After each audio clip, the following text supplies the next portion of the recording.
Hello and welcome to the Rhythm Changes podcast. I'm your host, Will Chernoff, and today this is a special day, not just because we smashed a length record for this show, which we did, but I have made CDs for my second album, Maybe Eventually. This is me, Francis Henson on guitar, Carson Toro on drums, a love letter to my home city of New Westminster, dedicated to my sobriety. You want to hear this music? You want to get a copy of this limited edition CD? The only way you can do it right now is to become a paying subscriber at rhythmchanges.ca. You can support everything we do, including this podcast, and I will mail you a copy of this CD, maybe eventually, along with a personalized note where I thank you. So go over to rhythmchanges.ca and subscribe now, and I will send you a copy of my second album, Maybe Eventually. Thank you. All right, this is quite an episode. In some ways, I was thinking about this on my way over to record it. I feel like I've been training for the entire podcast's existence to do this one, and that's because our guest's work was a long time in the making as well, much longer than this podcast has been running. But this is one of the most special people ever in the world of rhythm changes. I'm so grateful that he joined me for a conversation, and I'm so excited to finally share this with you. Here we go.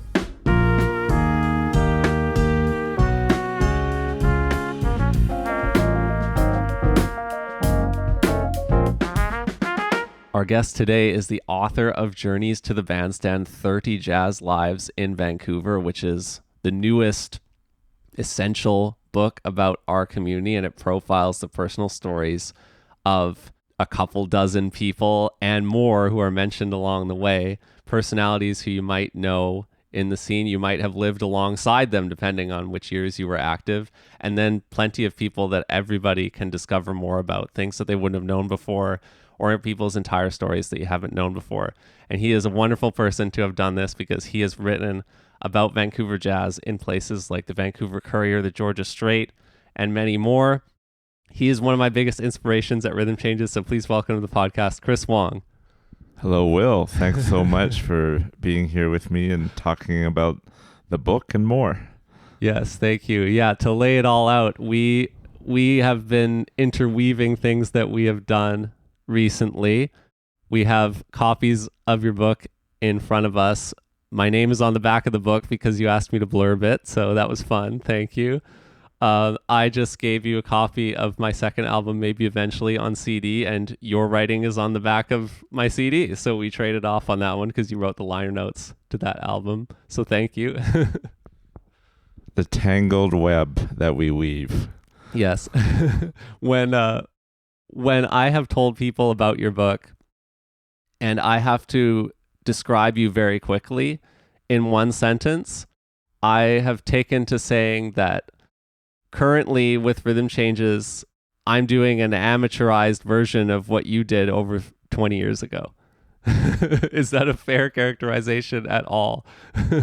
Well, somewhat. I wouldn't call it amateurized. I think what you're doing is very professional and at a high level. Thank you very much.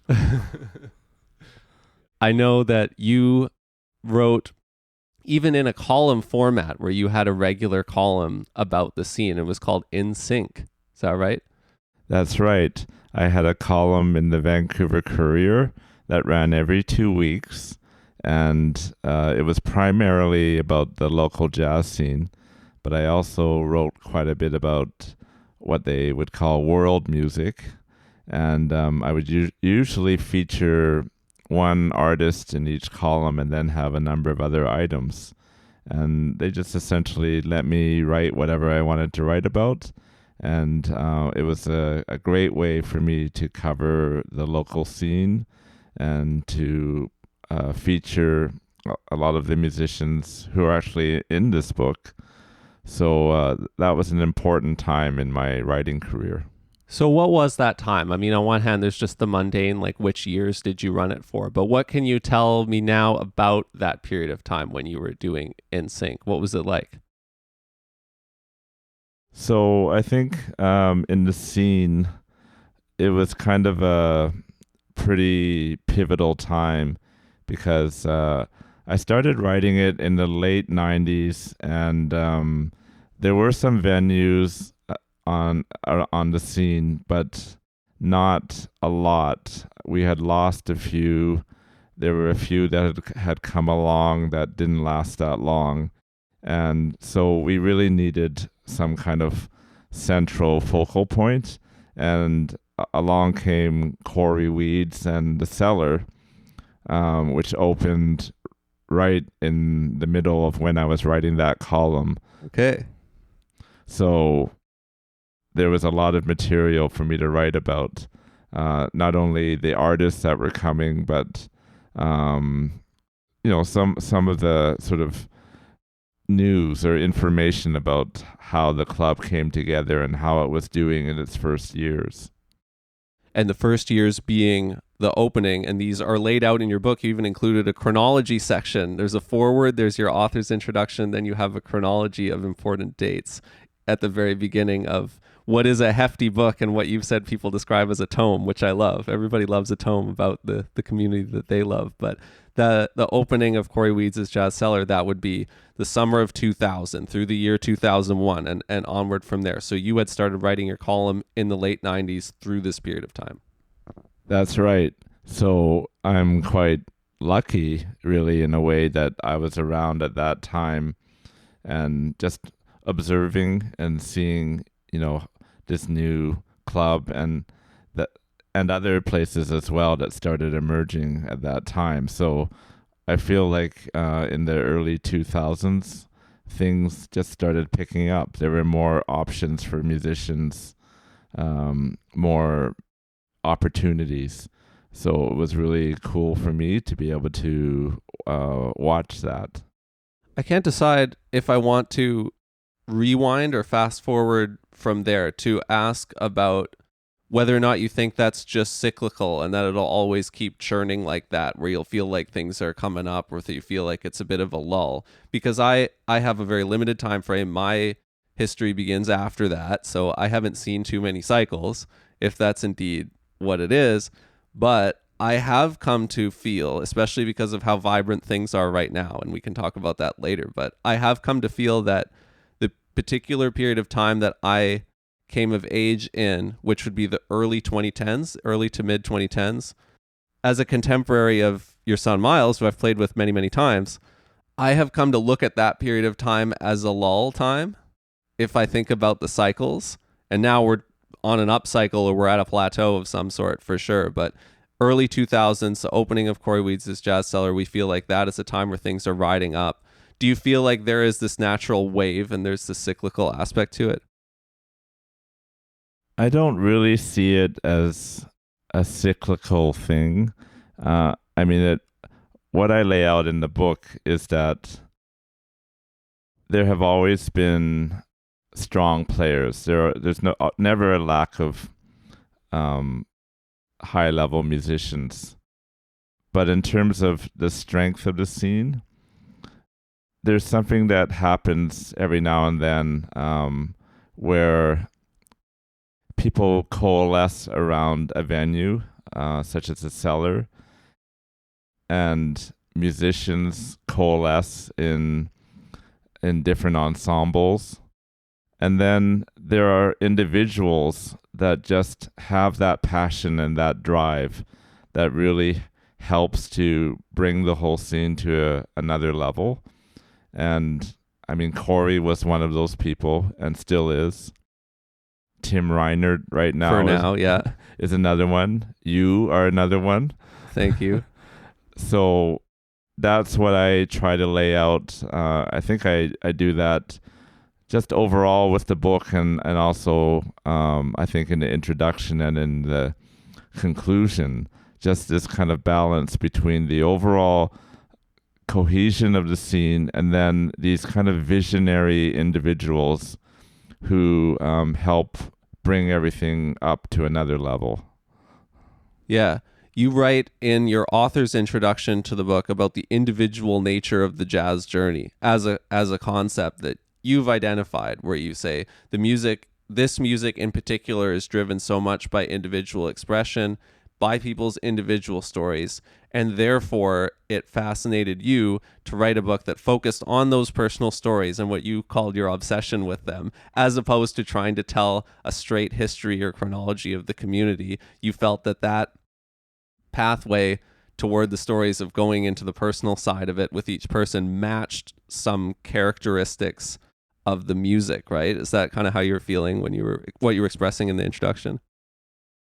Yes, I was fascinated with the idea of what it takes for an individual musician to even get on a bandstand to start with, and then to not only be there, but to grow and to develop and to improve as a player, and all the different episodes in their lifetimes that help them on that journey.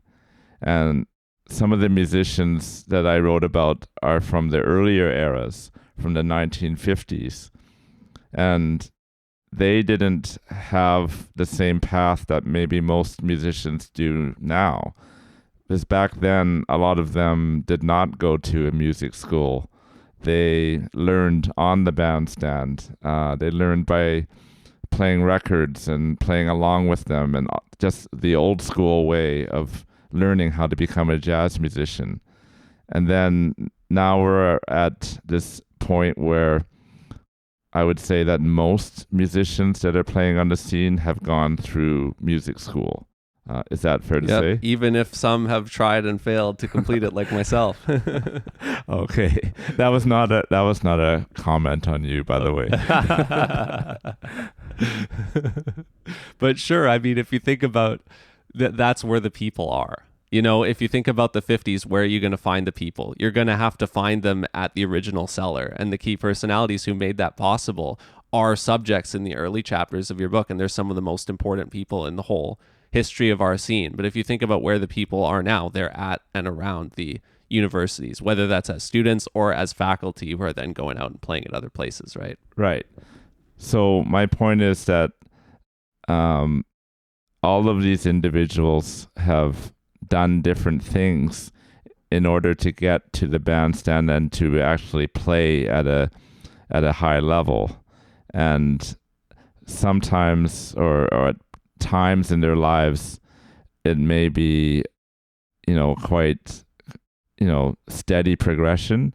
At other times, they go through challenges, personal challenges, musical challenges, economic ones. And I think that ends up influencing the music in some degree. So that whole kind of dynamic just really drew me, and I wanted to get sort of deeper into that, and for each sort of person that I focused on. Well, I'm so glad you elaborated on that, because I want to get this concept across to you early and see how you feel about it, because this is a theme that I wanted to remember through our conversation today, which is, of course, you have your own journey to the bandstand here in some way. You were a columnist, you were a music fan all your life. You wrote for the publications in the community about things that were happening in the 90s and the 2000s. And then 20 years after that, you have now published a book that deals with so many different time frames. And it's almost like your journey to the bandstand is your journey to this book's publication, and that's a whole story unto itself of what you have gone through up till this point, right? So there's so many things I want to know about that. I guess we were talking about your column, and the first thing I'm curious about is, at that time, did you already know that you wanted to write, not necessarily this specific book, because what kind of book you wanted to write has also changed, but did you know that you were in to that level, that you were on this journey at that point, or was it not quite clear to you? How did your journey to this book, to this bandstand, how did it shape up if you look that far back? Well, I remember when I was doing the column for the Courier that I started thinking about writing a history of Vancouver's jazz scene. And at that point, it was the whole big, huge history. And so naively, I started off on that. And I remember doing, I think my first interview was with the drummer Terry Clark. And I mean, this is so far back that I recorded that interview on a cassette. Yeah. And then when you did that interview, so you were already thinking about it in the context of, I have this big project that is going to come through, and I'm starting to chip away at it. Yeah. So somehow I thought I could do this huge history of the scene. But I had no idea what that would involve. And then the more I started kind of getting into it, I realized that it was very overwhelming, and it wasn't something that I felt that I could actually pull off. I was still doing other work. So it wasn't something I could devote myself to full time. So it took many years for me to get to the point where I came up with this concept of focusing on individual artists. Quite a few years passed before I got to that realization.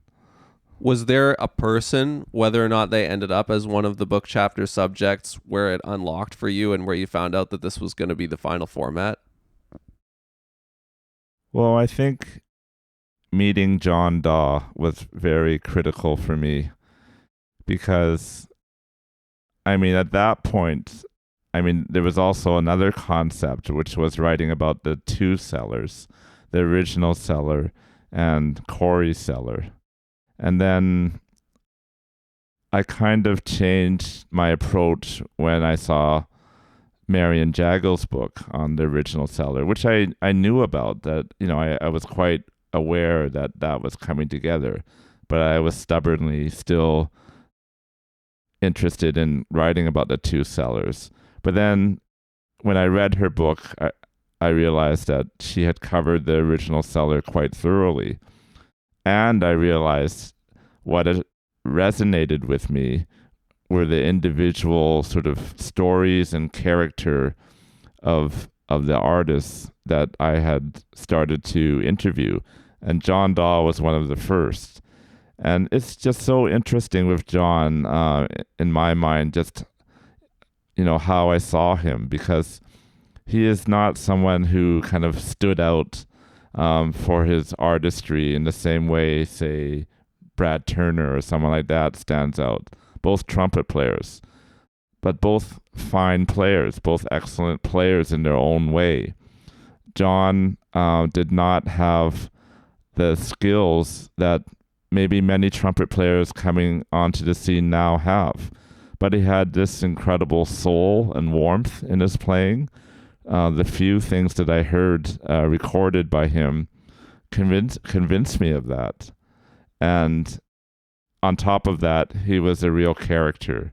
Just this kind of old school, guy who would say, call people a cat, or just a sort of a daddy-o kind of old school 50s, 60s kind of hipster guy. And I loved that. It was like he was in a time capsule. So I think meeting him, that helped me realize that this was the path I wanted to go. Can I ask you about some specific quote that you got from him in an interview that's in that chapter that I'm curious about? I can't remember it exactly, but he said something like the original seller was too good for its own good, or something like. Do you know the quote that I'm talking about? I think I know what you're talking about. In terms of how the level kept rising there. Yeah. And like when they started there, a lot of these musicians like himself and a few others, they were good players, but they were not good enough to be what they called downtowners. Right.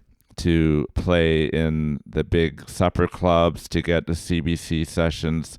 They didn't have the sight reading skills, the chops to be able to pull that off. But they had, this kind of soul that I talked about. And by playing together a lot, and listening to some of the great artists that came to the cellar, they just naturally got better. They got better and better. And then some of them moved on to other places. And, they wouldn't necessarily play at the cellar anymore. And there were other changes going on, just sort of in the overall music scene and in popular culture at the time, rock and roll coming. And so a lot of factors like that led to the demise of the cellar, which Marian lays out really well in her book. But Yeah, I mean, I think the interesting thing for me with John is that he realized that for himself personally, it was good for him to step away from there because it was a great fun life for him to be living, as a jazz musician 24/7, hanging out at the cellar, playing there. But it just wasn't good for him, I guess, economically and maybe health wise to be living that lifestyle. So he walked away. Yeah. Yeah, that is an interesting, and yet in some ways it still I felt that it still kind of stayed with him. Like he talked about being a bachelor, and he talked about like where he felt his at the conclusion of your chapter about him. He talked about where he felt like he was left now or at the time before he passed away as a result of that. And it's an interesting reflection, and it's a very honest reflection that you provide from him. Yeah. Yeah, and there's also an interesting perspective from Tom Keenley's side in that chapter because he knew John and really admired him and loved his playing. But he recognized that for some people, music is actually not a compatible thing with them, with certain individuals as far as their overall well-being, that it can kind of lead to a dark place. And he saw that was the case with John. Yeah. That chapter is so perfect that it's chapter 1. It's so much of the book in microcosm for me. So much of the spirit of the book is self-contained within that one chapter. So if you read that, I highly recommend that everybody read that chapter first. Even if you then go on to read the other chapters out of order.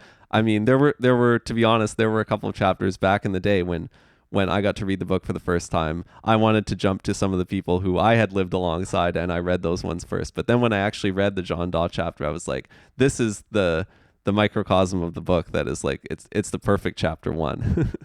Yeah, and I actually said in the introduction that it's okay to read the chapters out of order. And thinking about that some more, I mean, I'm not sure if I should have said that. I guess wanted to free people up to do it any way they want. And interestingly, Corey said to me that he really wanted to read it in order because he felt that would be kind of the way to respect the book, is to follow it chronologically, like sequentially. And a few other people have said that they're doing it that way too. Like there are even people who have family members that are in the book, and they are somehow resisting reading those chapters because they want to start right from the beginning. Yeah. I mean, I would agree with the statement that you hear sometimes that books belong to their readers at least once they're out. So it's up to each person. They can approach it however they like because you've provided it, and then it's up to them, right? Yeah, and especially this book because the chapters really are freestanding in a way.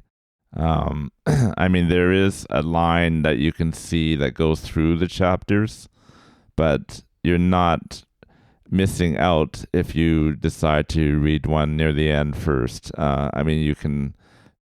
I think it still stands on its own. Yeah. Isn't it wild how the Flat 5 and even other subsequent venues ended up being like a couple doors down from where Corey Weeds' Jazz Cellar ended up being on West Broadway like 40 years later?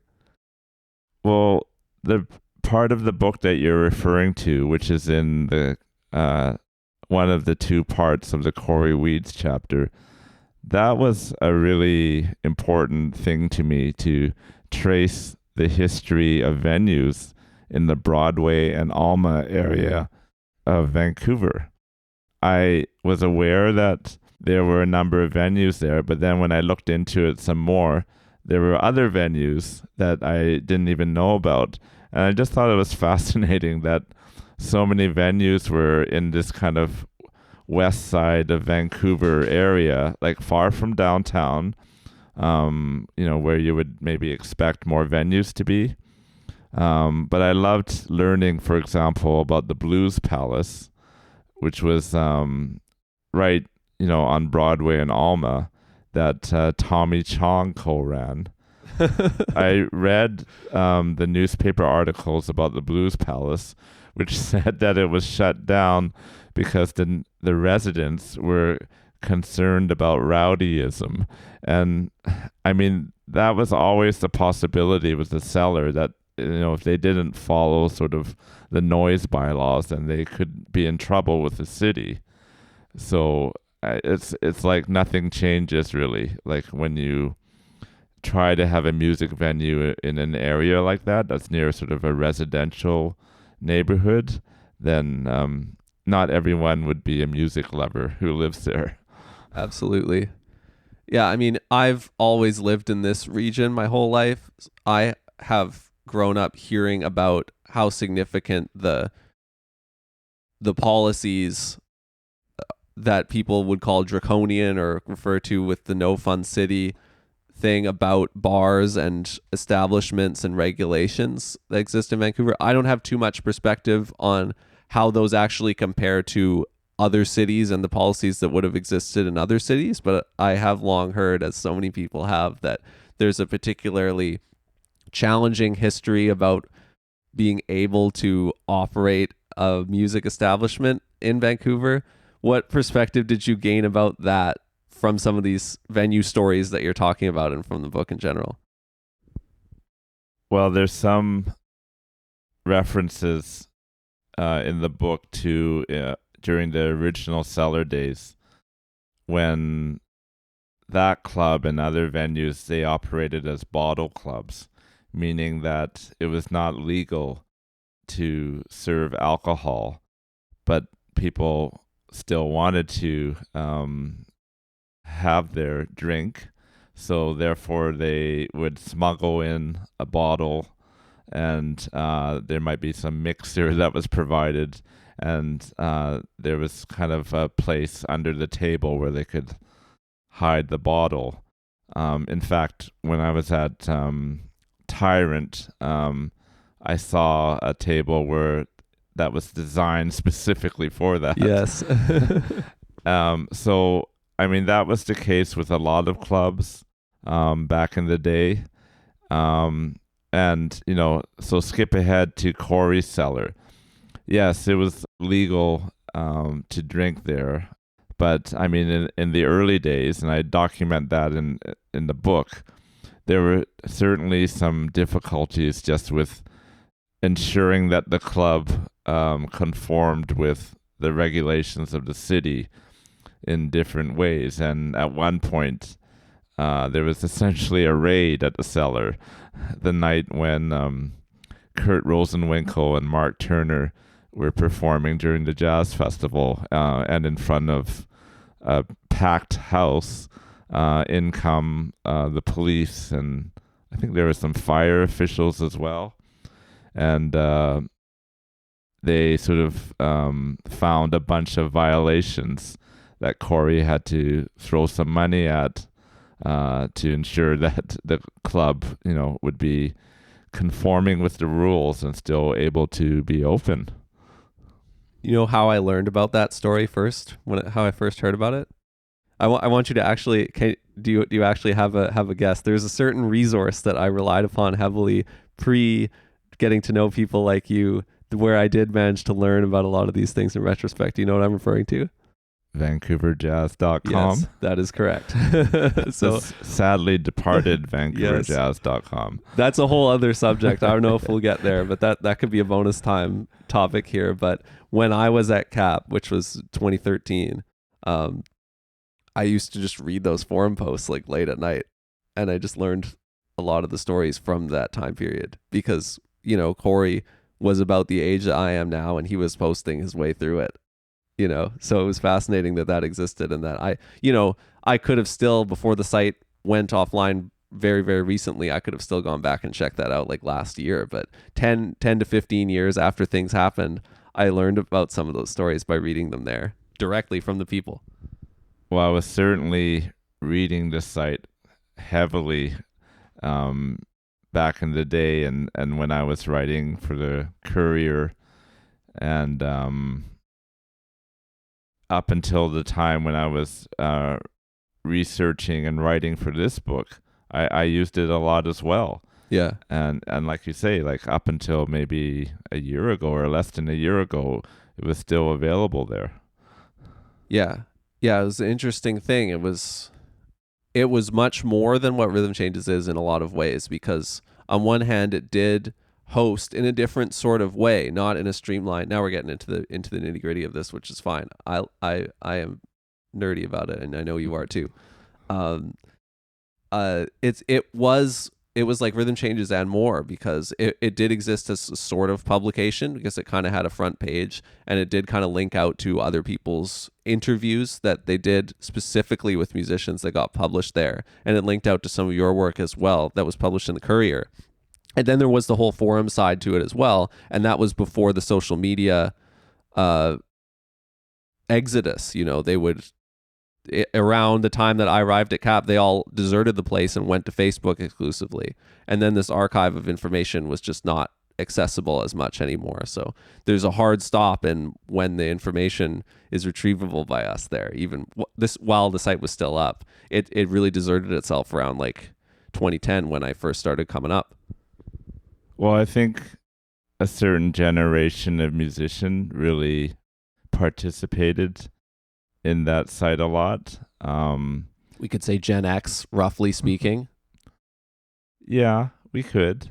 And I mean, I suppose the big difference between VancouverJazz.com in its heyday and what you're doing with Rhythm Changes, they had the discussion forums. Yes. And those were very entertaining. Yes, they were.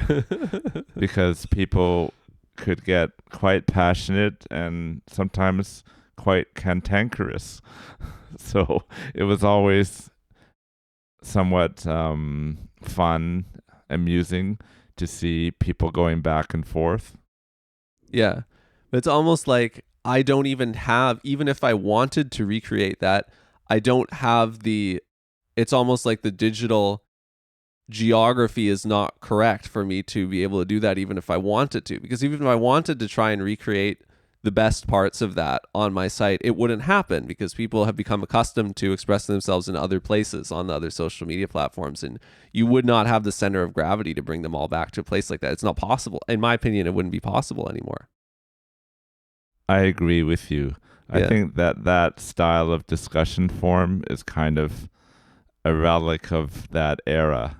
And it most likely would not work now, because you're right, people are using other channels that are not that. Like, they would not devote part of their time in life to go and write some long post about something. By the way, we should acknowledge that Brian Nation, he's the one who created VancouverJazz.com, and in recent years it was Nu Dadoon who kept it going. Yeah, absolutely. I've never met Brian, but I respect his role in leading that site. Obviously, Nu is one of my heroes in the community for sure. Nu and Tim Reinert and Rory Hislop presented the concept of the gig list to me, and it was just a ready to order thing, and I just said yes and started doing it. So they created that in a lot of ways. So there's some continuity there, but indirectly so. It's interesting how that all kind of connected over time. By the way, gig list, big fan. Thank you. We talked about, I like this side of the discussion. I feel like this is a conversation that only like you and I could have, because of the combination of the subject matter and, we are media people in terms of how we look at these things. It's really cool. I appreciate it. Thank you. By the way, in case anyone's wondering, Brian Nation is alive and well. Yes. And we keep in touch. He does have a copy of my book. I believe he mainly reads ebooks now, so that's how he's reading it. And I was lucky to be able to interview him a few times over the years and incorporate a few quotes from him in the book. Yeah. Yeah, and he also has some of his own writings that he's published on the internet that I've discovered over the years on his own blog or something. Yes, and I think he's an excellent writer. I wish he would write a book like an I autobiography. agree. His style is just so natural and organic and fun. I've said to him that I would love to read a book by you. Yeah, it's like what you said. It's like what we were saying about Jean Daw. It's like he's of a different time. Like his perspectives is so unique. When I found his blog when I was coming up or whatever, it's like he is very much of his time, and he talks that way, and he takes you to that place. He takes you to somewhere where he's been before because he's such an individual view on it. So let me just say one more word on Brian Nation. I mean, he's one of the visionary individuals in the history of the scene here. Because, I mean, he started a series of concerts that were amazing, really. I mean, the quality of artists that he brought here, Anthony Braxton and other sort of major players that he sort of took a chance on. And the one concert that I refer to in the book that Brian was responsible for, or several concerts, but one was with Lee Konitz and Warren Marsh. And I just thought it was so endearing how that came together, that he had sort of known that Lee was playing at the Vanguard on a certain night, and that he called the Vanguard because there was no internet at the time. He called when he thought there would be a set break, and he asked to talk to Lee. Oh wow, yeah. And then asked him if he would come to Vancouver and play, and he said yes. And he brought Warren Marsh and played with Bob Murphy and other local players. So that's, for someone to have sort of, I guess, the guts to approach Lee and to bring this together, that was a product of its times. You couldn't do that now. Absolutely. Yeah, Brian Nation, major respect, legend in our community. I'm glad we got to chat about him here too, because that hasn't happened yet on this show, at least, but it's well deserved. I was going to mention something about the gig list. Yeah, that it's a artifact of this time, just like the forums were an artifact of that time, because like the defining thing, at least from my role operating the gig list right now, the reason it exists is because all this information about the 200 gigs that happen in our community every month, it is public and it is online, but it's so diffused that there is the role for this thing to gather it all so that you can refer to it, right? And it's just like how for the VancouverJazz.com former forums, the people were coming onto the internet for the first time and learning how to host their own websites and use the internet, and everything was diffused. And this was there were no social media outlets that gathered all those people together, so that was the place where they were able to congregate. So I'm aware that like the gig list is a technological, there's like a technological determinism to why it looks that way. That's the same as how the forums looked, right? I mean, it's the nature of our times that people are busy. They don't have time to go looking for things on the internet. So if there's one central place, then that's so helpful. And I mean, I don't even read it on your website. Like, I read it through the email. Exactly. It's all there in front of me. So, I mean, maybe it will still be relevant 10 years ago. 10 years from now. Like, yeah. Whether that is still the way to do it, or maybe there'll be some other way. Yeah, because, I mean, it was being done, and people have come up to me at, we just had Jazz at the Bolt, and we were both there all the time because your book was a prominently featured thing at Jazz at the Bolt. And you did 4 book talks there, which was awesome, in collaboration with New and with some musicians even too. The people, they'll talk to me like, oh, it's so great that like New Dadoon was doing the gig list and then you took it over, kind of thing. And I mentioned that he brought the idea to me, and it's so cool that hooked up, because I did get in time to be using his gig list on VancouverJazz.com, which he called the A Train calendar due to his radio show, The A Train, and he would email out his gig list of the different venues, and I used that as well. And then he stopped doing that during COVID when there weren't any gigs happening, and then there was that lull, and then it started being done again this way. Well, New is another one of these individuals who's done so much for the scene. And Totally. I mean, just sitting here thinking about this, like we've mentioned certain people, and I mean, in some ways, we have a very small scene, and there are people that are just connected in different ways, and then there's overlap, and it's not like it's a huge scene where people are kind of separated somehow and not kind of working together. So it's been kind of nice to have that connection with people. Yeah. Yeah, I think I didn't understand that when I was really young and when I was just starting out. And I did leave, we talked again about what it means when somebody who is profiled in a chapter in your book leaves the music for any period of time for any reason, whether it's like not actually the person trying to separate themselves, whether they are dealing with something like an addiction or a struggle or something like that, or whether they make a conscious choice to separate themselves from it, like you said, John Dodd did.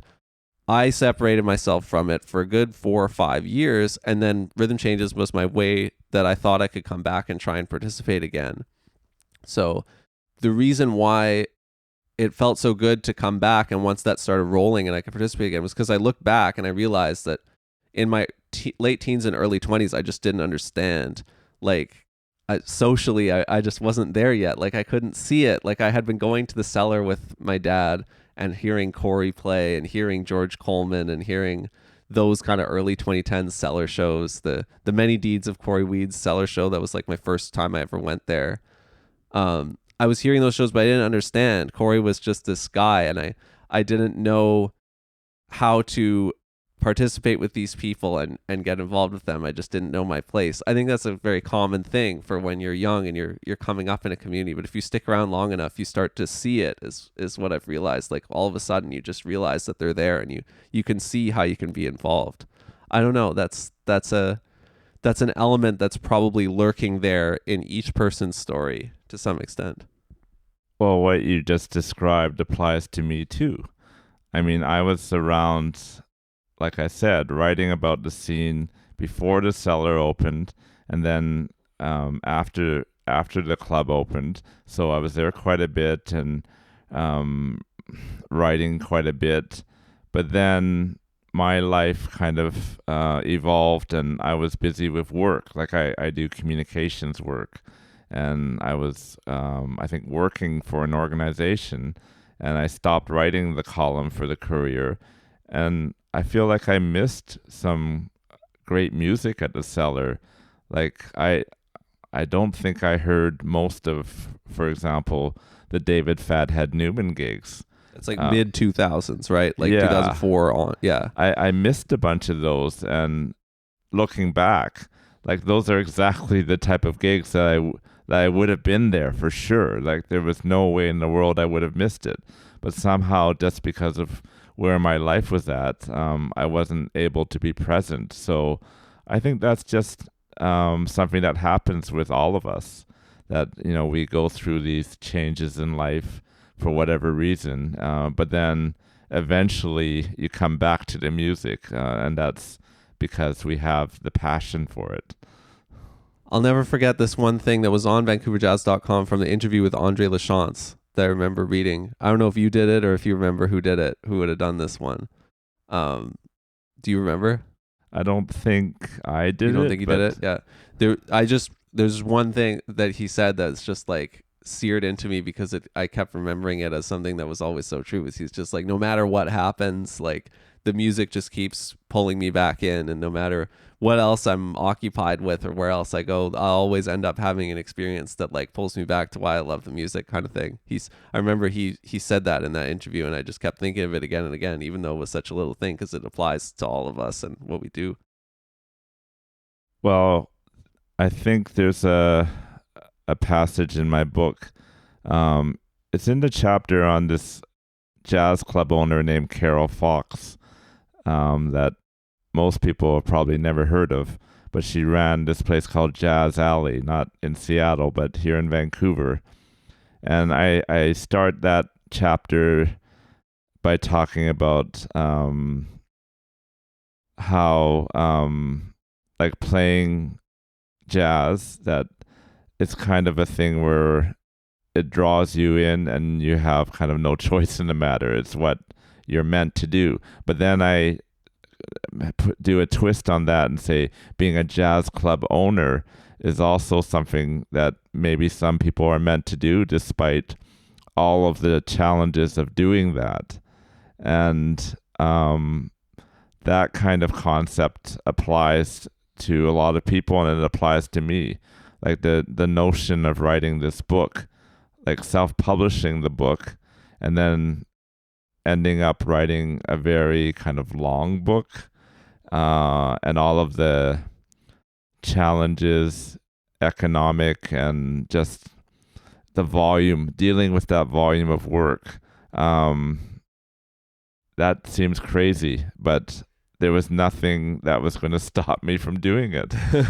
That's absolutely right. The parallel is completely there. Just like I was saying earlier, that one of the themes I saw is like you have your journey to the bandstand, right? And it overarches with all the things that we hear about from the people you interviewed and from the subjects within your book.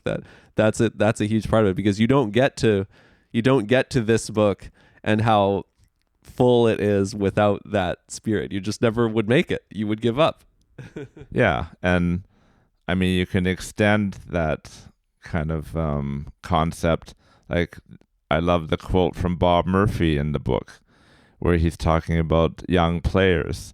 And he said, you can do all kinds of things to try to stop young musicians from pursuing music, like cut funding for programs and music programs, band programs.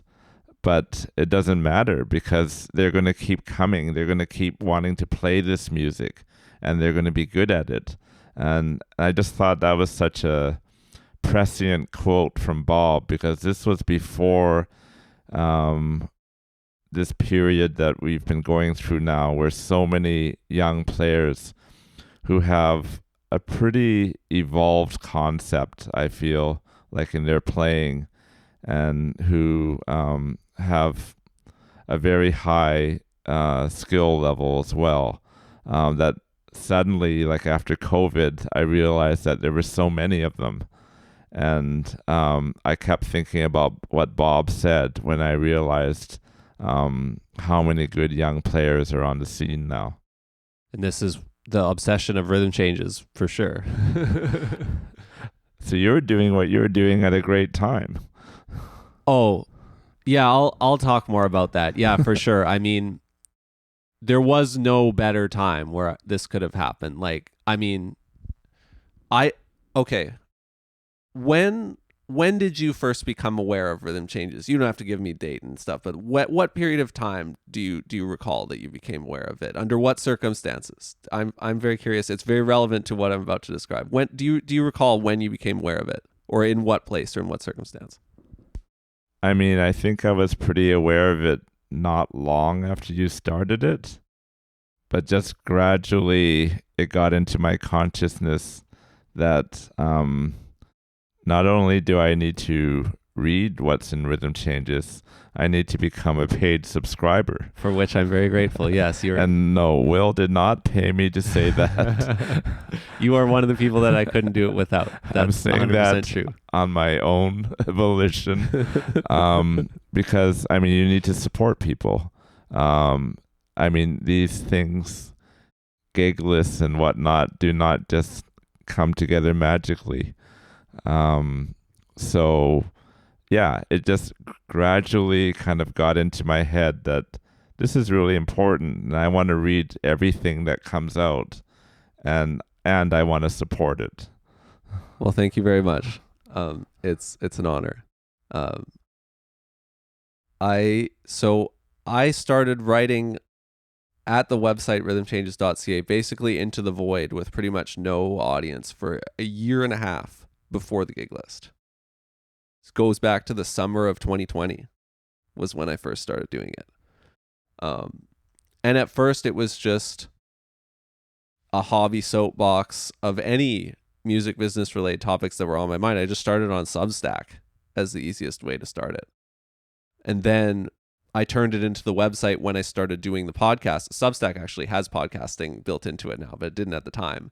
I was like, I want a little bit more integration with this podcast side of it that I'm going to start doing. So I'm going to switch it over to a website. And I still kept writing into the void with like hardly any audience. And I switched to reviewing new releases at that point as well. And I started interviewing people in text as well around the time that I started doing the podcast.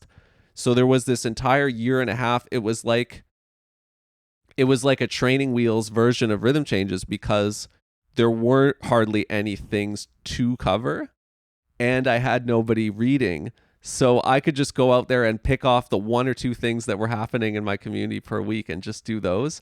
And then it was just this natural ramp, and everything for me felt like it ramped at the same time.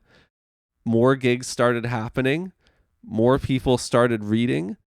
I gained the capacity personally to cover more things. I felt like that ramp has been continuous for like 2 years, and it's unbelievable. Like I'm so lucky that I can't imagine like if I had to start me personally cold and try and follow everything that's happening right now, it'd be so hard. But I felt like I had this training wheels onto it, you know?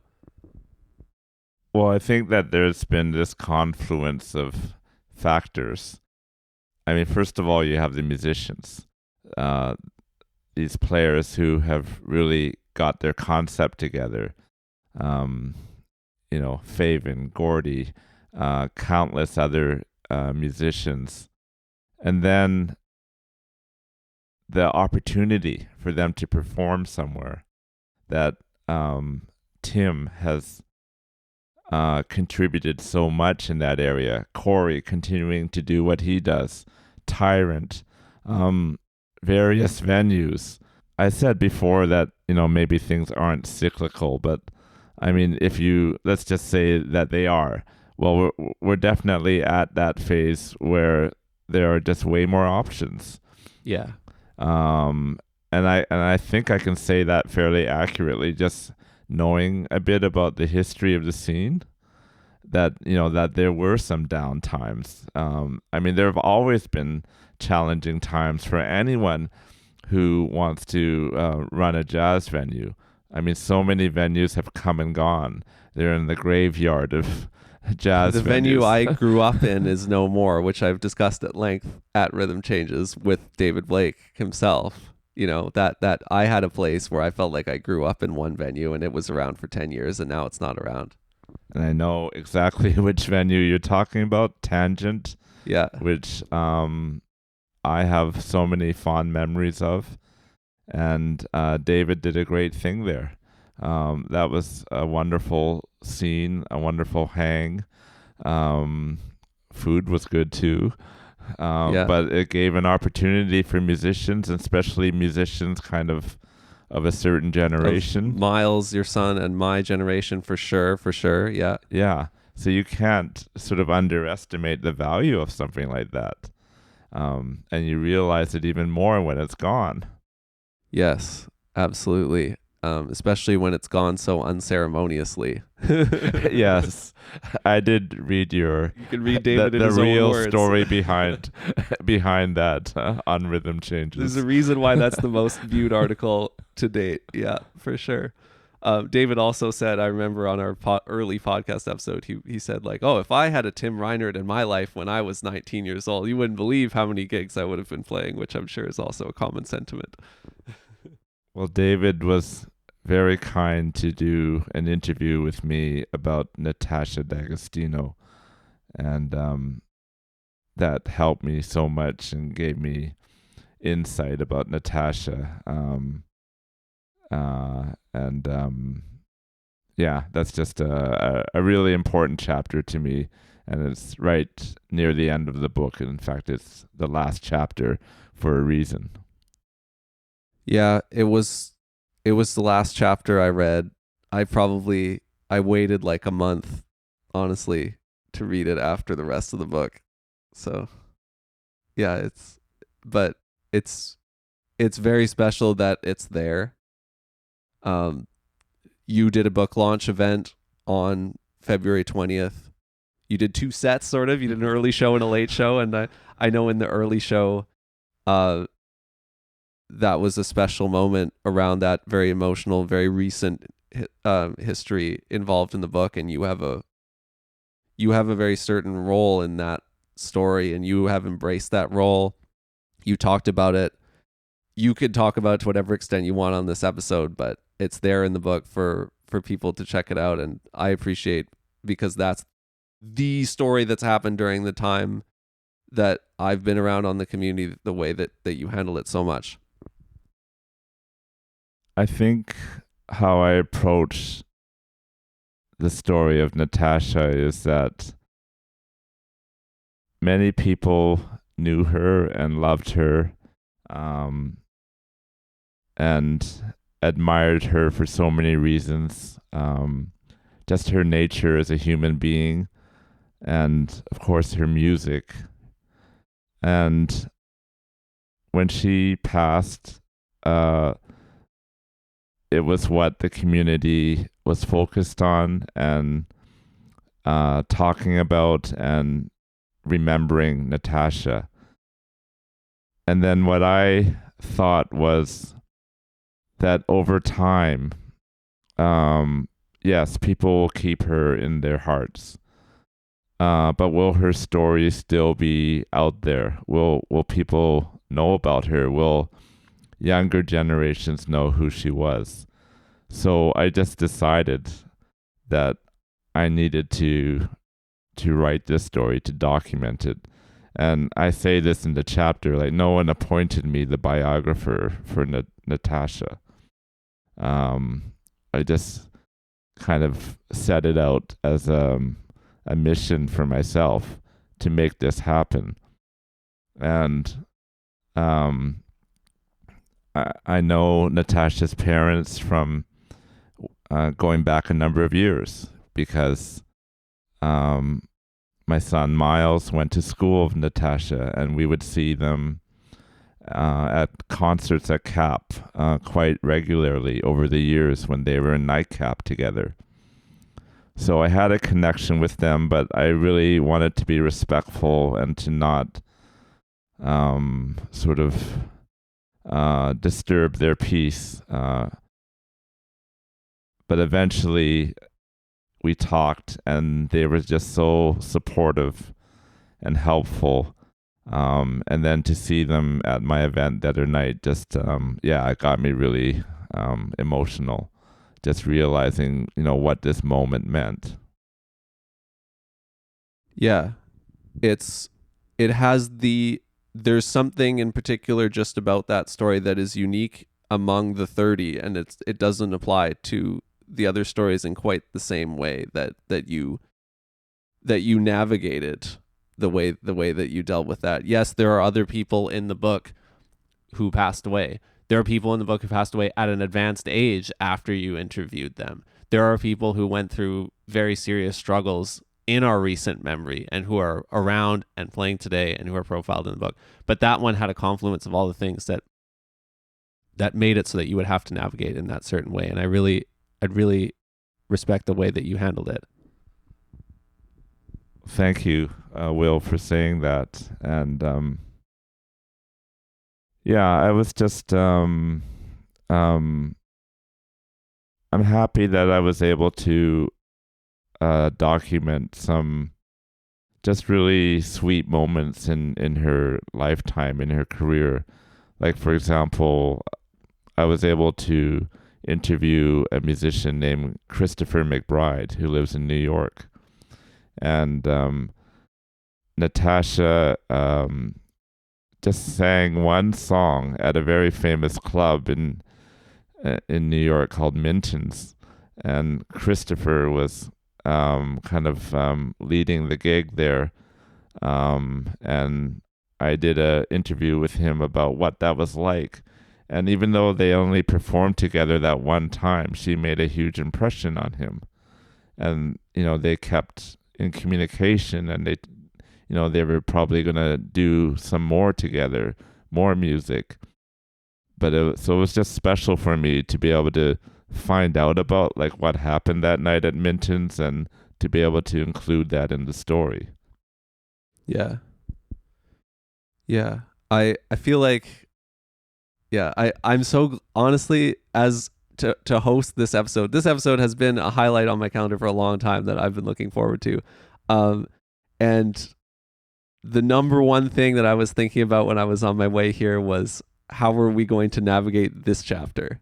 And I'm so happy that we did it. I feel like I'm just exhaling and appreciating that we made it there. So I feel like we need to take a hard right turn at some point. Like, there's no easy way to segue out of it. There's other random things that I wanted to bring up from each of the chapters. There's all kinds of things that we could continue with. There was one earlier that I'm still thinking about, and it comes from the chapter about Amanda Tosoff.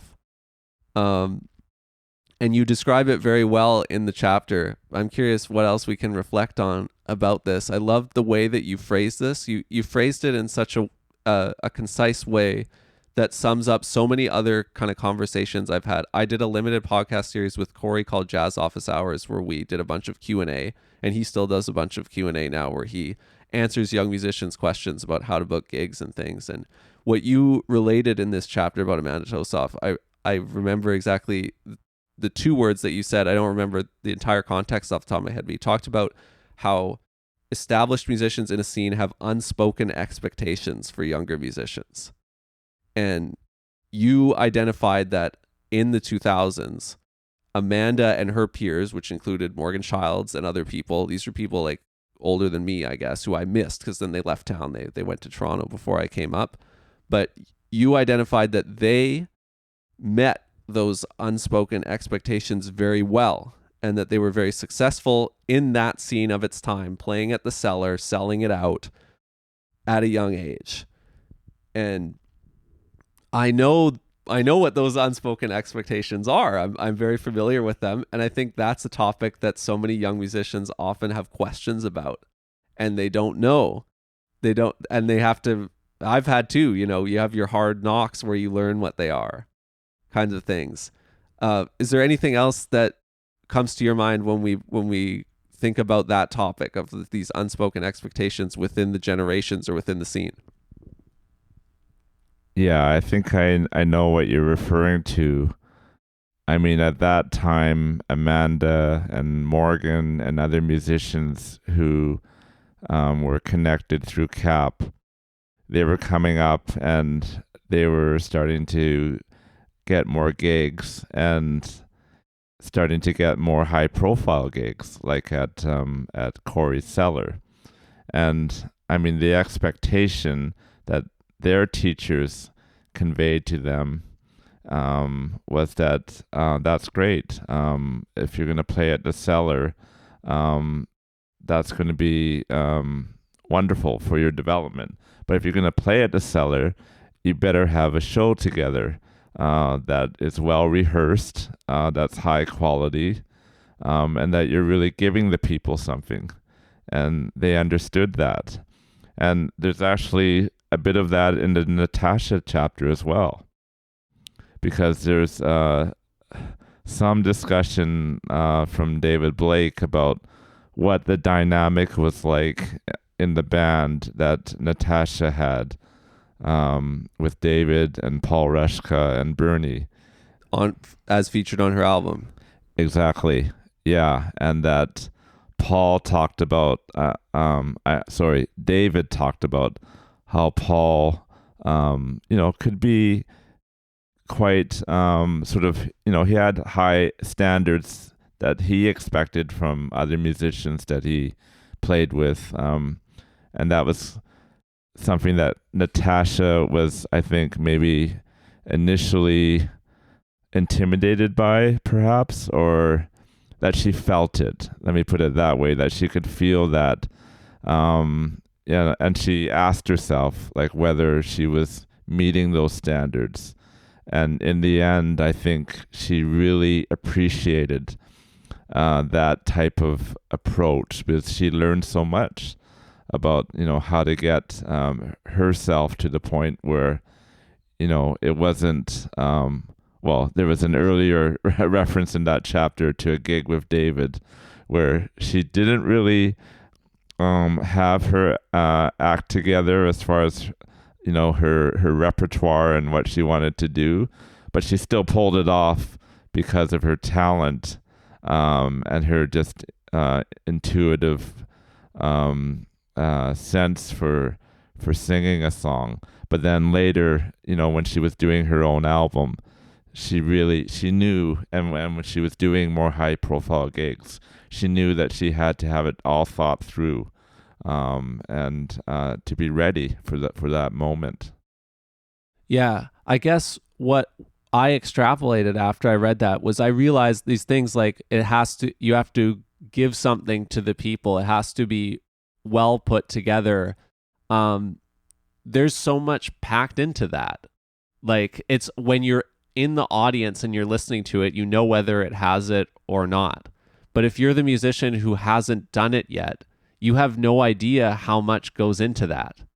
And talent alone is something that can carry some of these musicians most of the way, so that it seems like they're so fully formed right away. But then one of the key things in everybody's story is that they learn how much goes into that, and they have to figure out how to put that together and what that means. Because even though it's obvious when you hear it, it's not obvious how you actually do it. I mean, one thing that fascinates me about the journey to the bandstand that all of these musicians have been on, that you've been on yourself, is that you do all these things to prepare for those moments when you're in the bandstand. And I mean, it's often the case that you don't have a lot of rehearsal time. You might be lucky if you have 1 or 2 rehearsals. But it's okay if you've already put in the work, if you've already done the woodshedding and all the things that enable you to deliver when you're in the moment on the bandstand. So it's fascinating to me that people who have done that it just comes out because the preparation, the work, all of that has been done.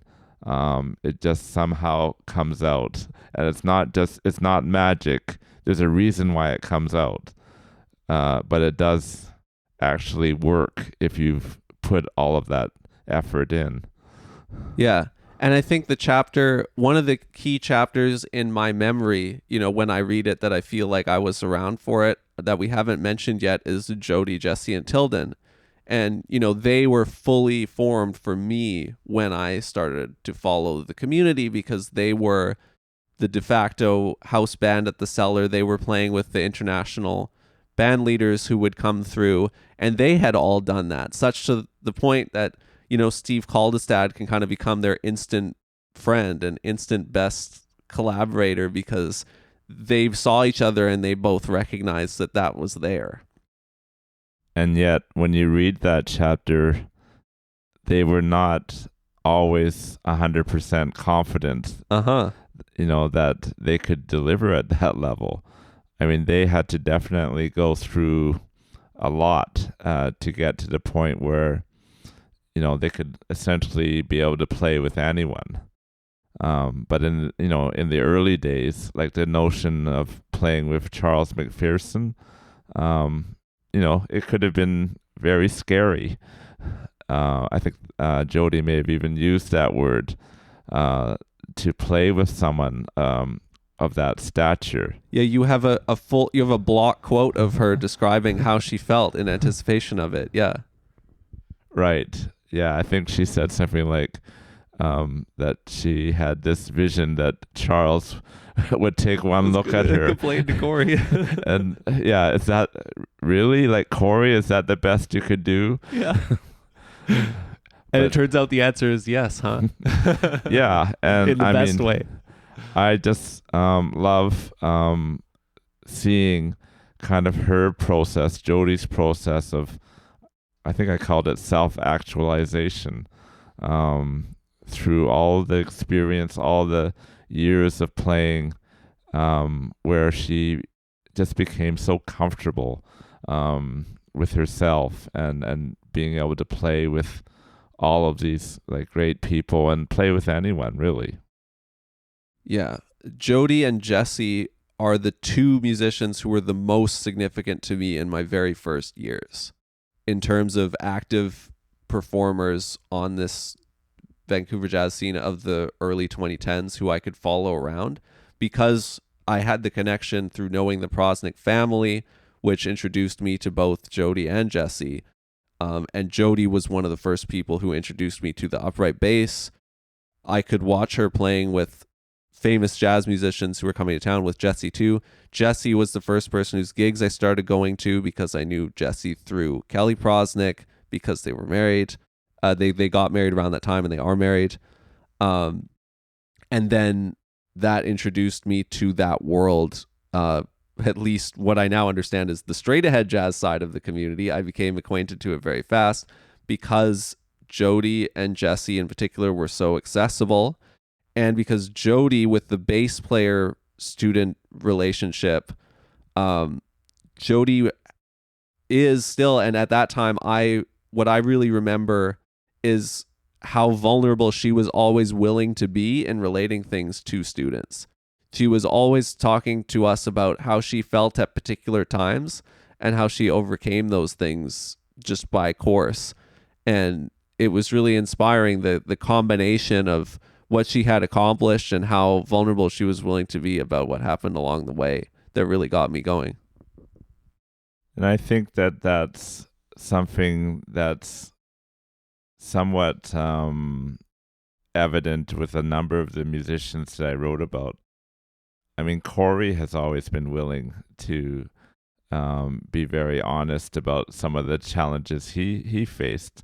Like there's the scene that I recount of him being at UNT and then playing in a band in which Jerry Mulligan was directing for that, at least for that particular moment, and having something kind of happen that I guess blew up in his face, but still being strong enough, resilient enough to just get past that. I've seen that with a lot of the artists I wrote about. Just being very self-aware of things that they've gone through, like not their best moments necessarily. Yeah. There's another thing that I always end up telling the normies, like my in-laws and my friends who are not musical and who are not in the communities, when I'm relating what it feels like. If we talk about, like, if we ever end up talking about, like, oh, some musician who was kind of a dick or who wasn't nice. I mean, yeah, that happens sometimes in the community. But one of the things I say sometimes in those conversations is like, oh, everybody in the community is nice, because if you're not, you don't last.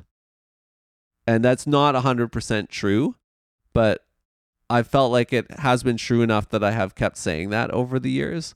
I think why it's true is some combination of because the music is so non-commercial that there just isn't the same commercial motive for the dicks to stick around and continue profiting, because nobody's profiting, and how small it is, like any small town or any small community. I do generally think that that's true. And so when you look at the people who have the most illustrious stories, or just the stories that you became drawn to so much because they're fascinating characters in the community, I think you will generally find that they have that spirit at their core, because if they didn't, then they would kind of be exiled in a different sort of way, maybe. I don't know. I think for the most part, the scene has been very supportive and people are good to each other. Now, of course, the jazz scene in Vancouver is a microcosm of society at large. So it's not always kumbaya, and there are things that happen. There are things that people do that they regret. There are some references in the book to that. There's one chapter that talks about a gig that did not go well for the individual in question, and then someone else kind of calling the person on it in an email afterwards, and then the person who was responsible or who was involved not taking that well. So I included that part in a chapter because I thought, this is real. This is something that happened, and that the people involved learned from it and went on, to just improve how they relate to each other. Yeah. I think another thing I didn't know when I was very young and when I was starting out was I had some tough experiences too. There are one or two that really stand out in my memory from when I was maybe around 19 even. So, like 10 years ago now. And I remember at the time I blamed the other people in that situation so much. And I thought that they had kind of thrust it upon me and that somebody else had done something to me. And then over time, I've kind of realized what those other people were going through. And then I realized that it wasn't that simple. So I've had some experiences like that where I thought things had been done to me, but really everybody's just trying to get through their own stuff. And you don't know that right away. Yeah, that's so true. That, if you're not treated well, of course, that does not feel good for you.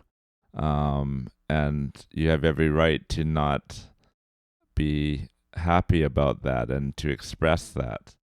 But the other side to it is that that person might be going through something that you don't know about, that maybe is quite well hidden. So that's definitely one thing I learned just from talking to some people for this book. Yeah, I think on the whole, it is remarkable, and it's a treasure that you were able to include some of those things, because these are sensitive subjects, and sometimes people don't want those sensitive subjects, but you were able to explore some of the tougher material in some of these stories, and it was clear enough, and it was honest enough, but also it honored the person enough that you ended up being able to include it in the final cut, and it can live alongside everything else, so that it's not just the older generations of musicians where you discover details about the challenges they've been through, but the ones of this time as well. That's one of the really special things that I kind of went to immediately when I first read the book and looked for and found. Well, thank you for that, Will. And I think I wanted to try to go beyond the cliches, the tropes of the musician, the jazz musician who is, attracted to drugs or alcohol because that's what jazz musicians do. I think that is kind of a thing that has always been out there, and it's been true to some extent, maybe more in a certain era. But at the same time, I think that there are very individual reasons for why that happens to a person, and you can't really lump them in with other people, that they have specific reasons for why it happened, and that you have to respect that and explore that and just, treat it with sort of the care that it requires to be able to tell that story. And it was really challenging, but I give all the credit to people who were just so honest and open with me and who trusted me to be able to tell that story.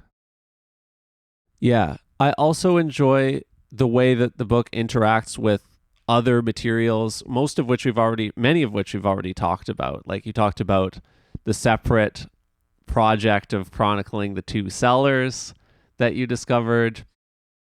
We talked about any kind of continuity it has with rhythm changes and with VancouverJazz.com.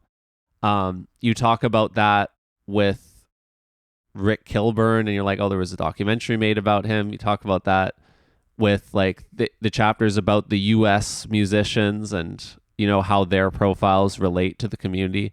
Then you talk about when people leave town, whether it ends up being that they are still coming back often or not. You know, again, with Amanda, you talked about how they left town kind of, and I just kind of missed them, but they, you know, Amanda went to Toronto and built her career there. It's interesting to think about now, you know, still now all the time. A couple times a year, you'll hear about notable musicians in our community who are thinking about leaving town for various reasons. That's something that probably also goes in cycles. You know, maybe there have been times when people really want to get out of town and go somewhere else, and maybe now people want to be here more than they did in the past. And so even if they talk about it, you know, they're kind of still here. And so the proof is in the pudding. But there's this focus on our city in the book, but then there are also the threads that tie it out to the other cities in the country and the other kind of jazz cities of the world. This is not the greatest question because it's so broad, but just I would love any thoughts you have about your view of the position of Vancouver in the jazz community, Canadian jazz community, international community at large, as it relates to these stories that you've told. Like what kind of jazz city are we in here right now at the time of this publication and these stories going on? How does it relate to what's going on out there? What do you think about all that? Well, that's a big question. Yes. So, first of all, so when Amanda and Morgan left for Toronto and other people left, there's a quote from Corey in the book about how they were great musicians to have that he could book at the Cellar. And then he couldn't. Yeah, and then he said they all friggin' left. Yeah. I'm sure that's exactly what he said. Yeah. So, I mean, first of all, I didn't want to limit myself to just writing about musicians who are from Vancouver and only played here and didn't go anywhere else, or not include those Americans who, in my mind, they had a special connection to here. That something happened when they were performing here, or they had an ongoing kind of relationship with the city. So in my mind, that qualified them to be in this book. I mean, in retrospect, by subtitling the book 30 Jazz Lives in Vancouver, maybe I was limiting my market. It's, you know, so it seems like it's a Vancouver book, but I couldn't not have Vancouver in the subtitle because I really feel that that's at the core of the book, and that's kind of where my heart is as well. And I wanted to acknowledge that. But I still haven't answered your question. So you're talking about exactly the thing I was thinking about. So thank you for parsing it with me. I really appreciate it. But I mean, as far as like where Vancouver sits internationally in sort of the worldwide jazz scene, I mean, I've talked to enough musicians from outside of here, Americans, Europeans as well, and I mean, they've said that there's something special about the scene here. And I mean, that's for different reasons. I mean, there are some people who like the fact that there are great sort of more straight ahead players. Like some people, like during the Cellar years, would say that Vancouver was like a bebop town, that, you know, there were musicians who could really play in that kind of straight ahead style. But of course, there are musicians at a very high caliber who are playing sort of harmonically more free. You could call it more avant-garde, that are, you know, at an extremely high level. And that is admired outside as well. But then you can even say, compare maybe Vancouver and Toronto. I mean, in my mind, there's a sound in Vancouver that's distinct from the sound of jazz in Toronto. And, I'm not sure if I'm being guilty of kind of lumping people together, but I feel it when I hear music from one place or the other. And I'm not saying that it's better than the other. I'm just saying that it's different, that it's something that's more unique. And that is a reflection of all the things that have happened in the city. I mean, the sound of different ensembles that was influenced by the fact that there was a place for them to play, like Corey's Cellar, that they could evolve and develop as a group. If the cellar hadn't existed, maybe the sound would have been different.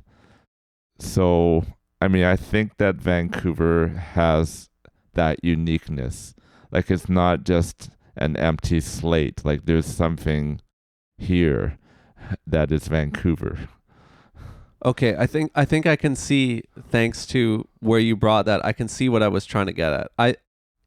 I feel that one of the theses that you could take away from the book is that there is nothing to be ashamed of, or you are not a lesser musician if you made your career here.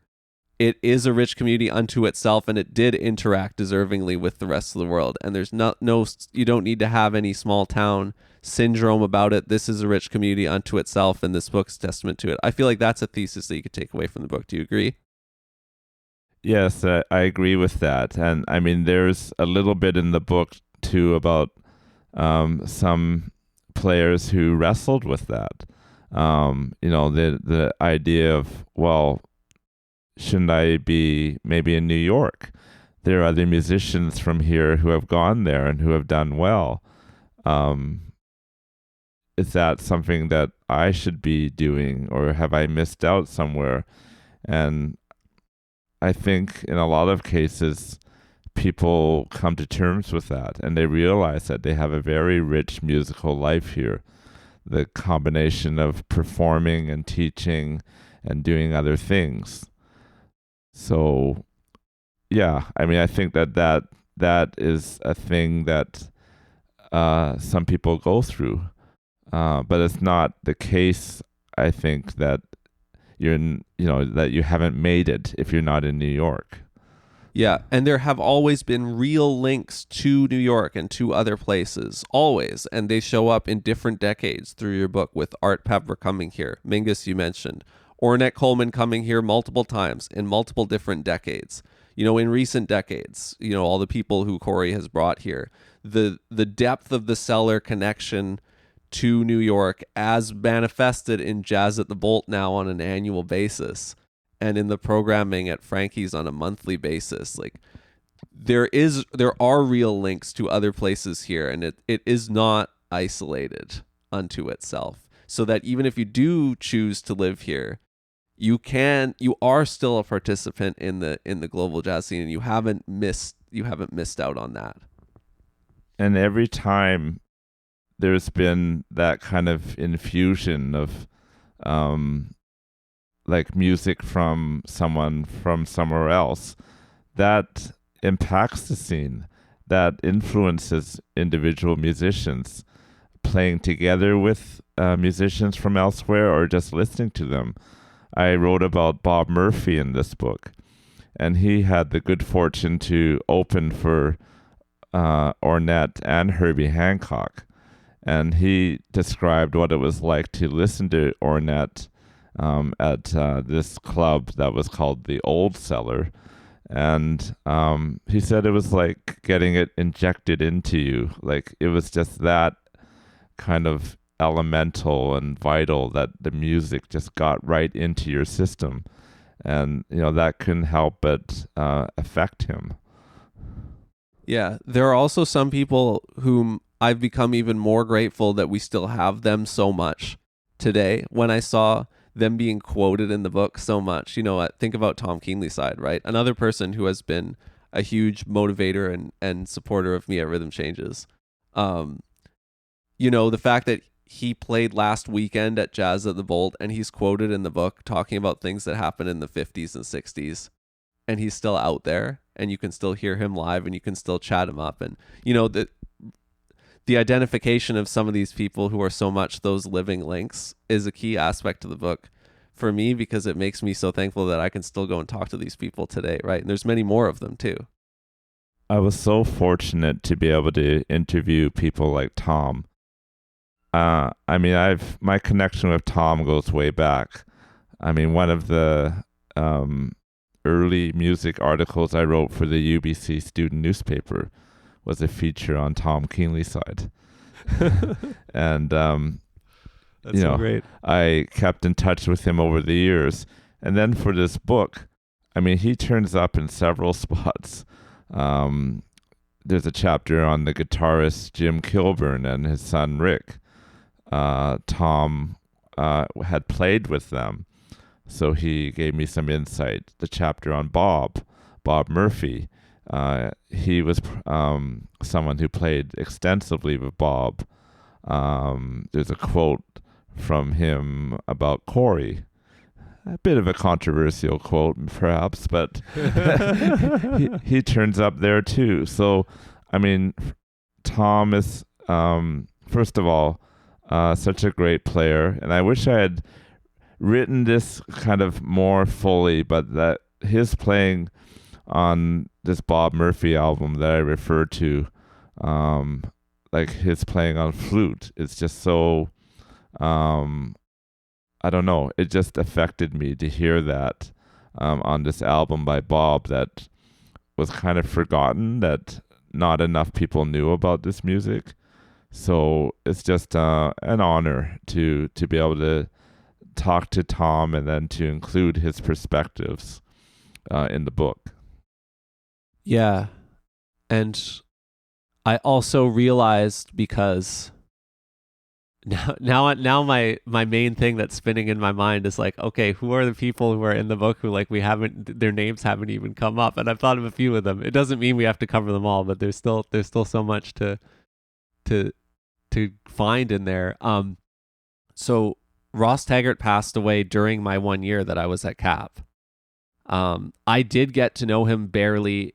I just caught him because one of my very first introductions to the community was doing the Douglas College Summer Jazz Intensive, and he was on the faculty there one of those summers.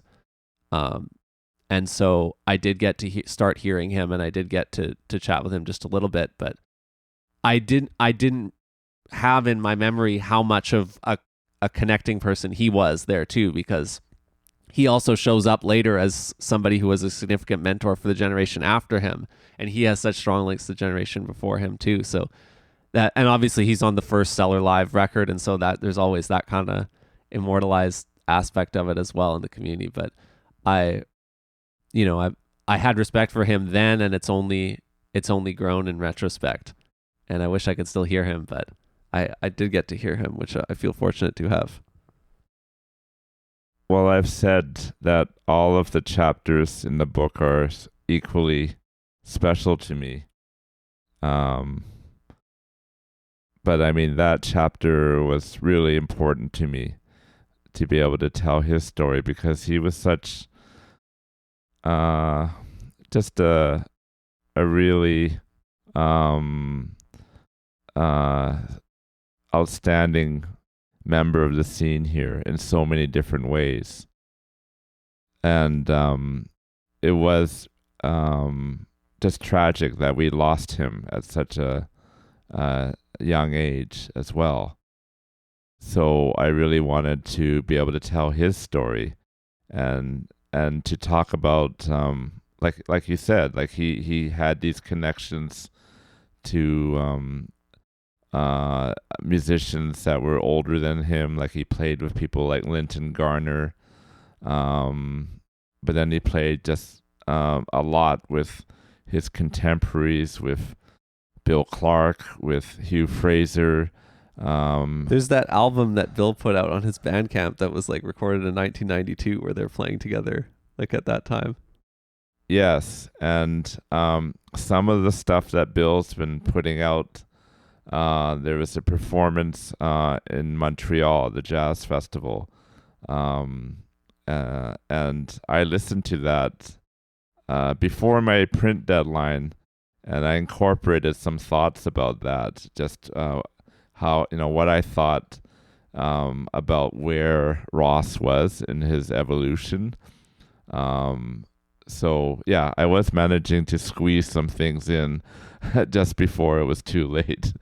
Yeah, and you talked about a particular record and a particular solo at your book launch downtown.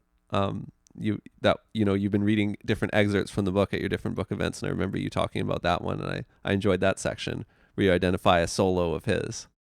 Yes, so that is a solo that Ross played on piano on How Deep Is the Ocean with Charles McPherson.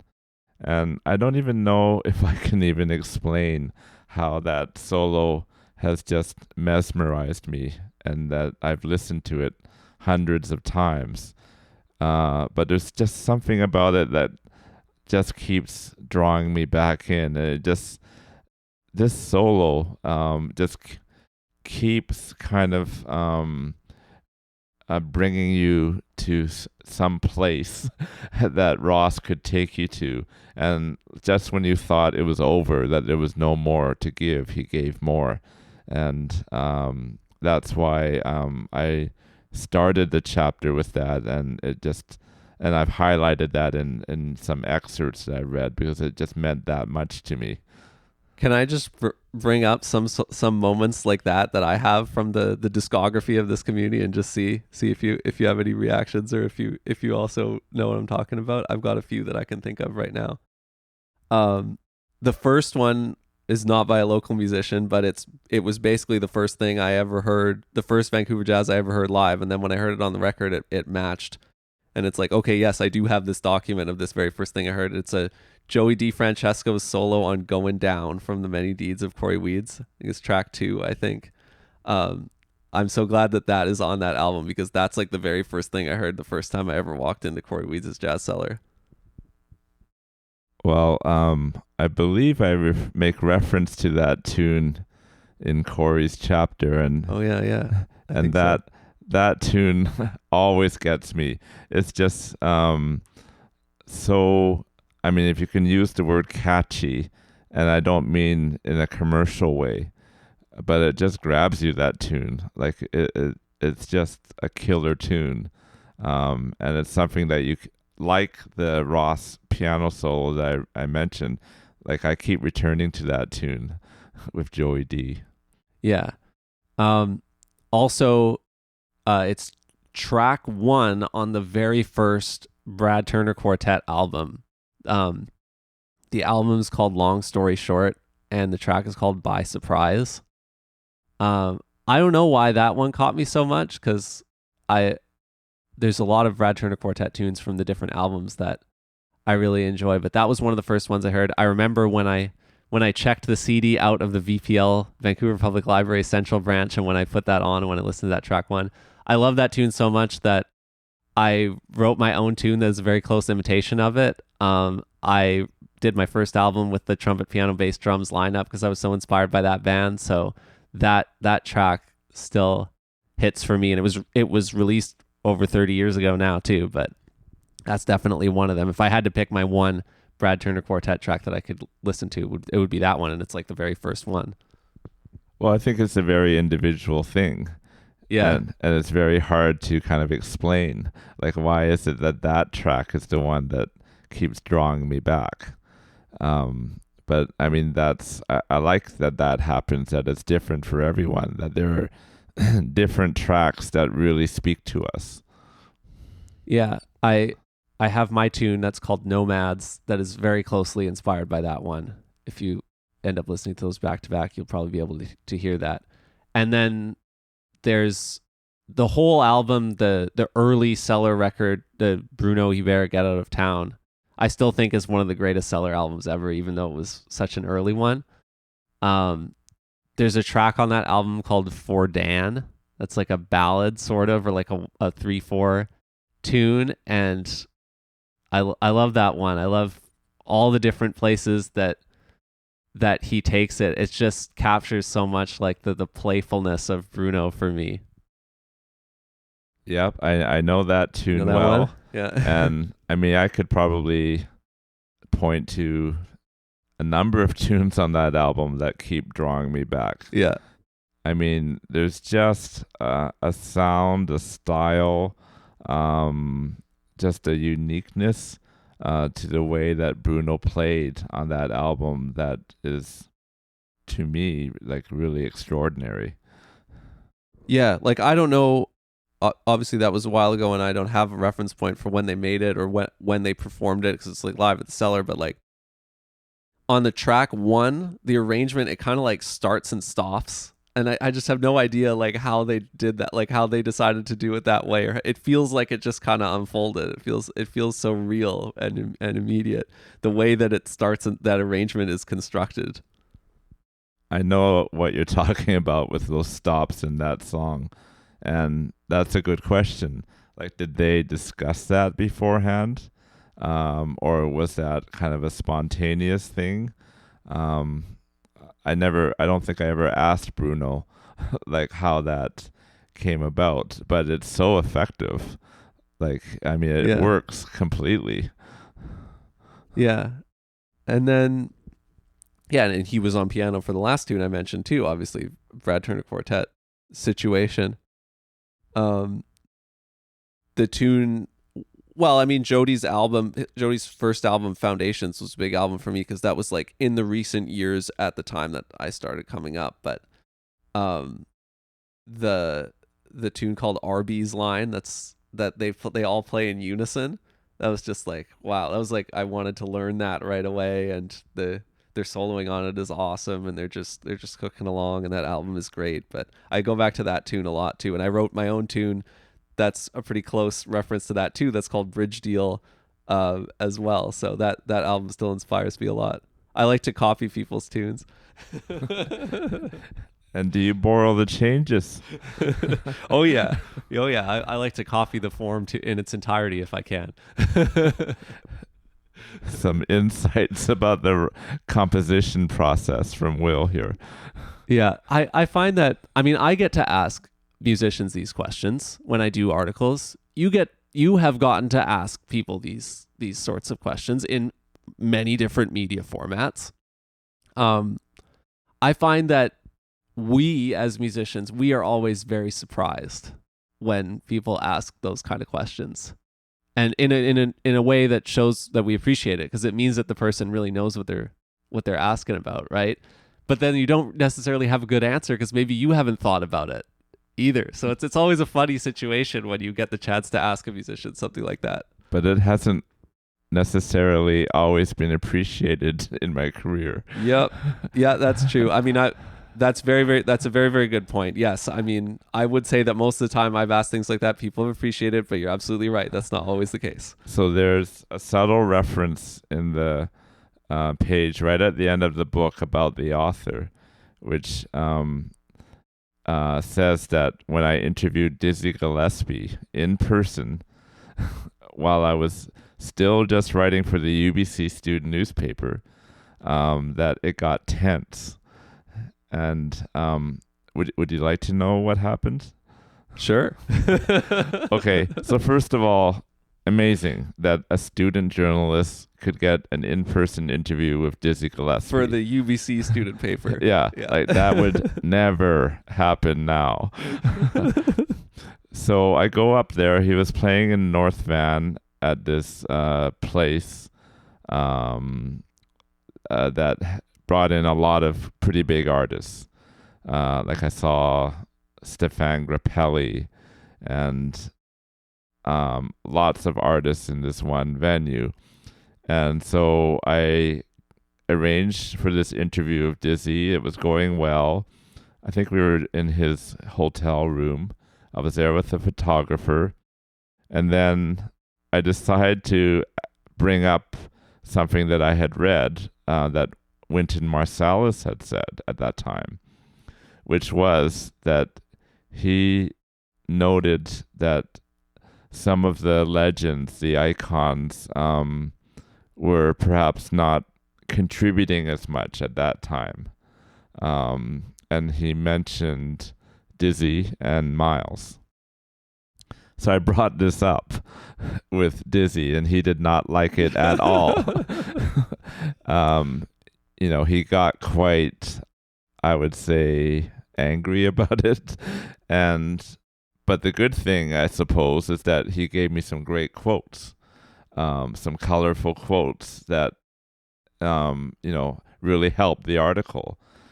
But he was a bit frosty after that, and I think he was more interested in talking to the photographer about cameras. Yes, that's the meeting. It's not just about what you asked him, but it's about his temperament too, and his personality, and how he would take any sort of thing like that, right? Mm-hmm. I mean, I can, if I'm imagining now, there's things that you could ask Winton on the other side that I'm sure would make him feel the same way. Now, another time I was interviewing a musician, an artist, and we were talking about his music.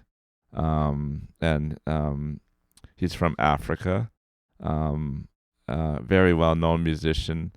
And at one point, I phrased a question in a way that made it sound like jazz as we know it, sort of the Western notion of jazz, or North American or American jazz, that there was a distinction between that and African jazz. And that was not taken very well at all, because the person felt that, well, if you really think about it, all music is African jazz.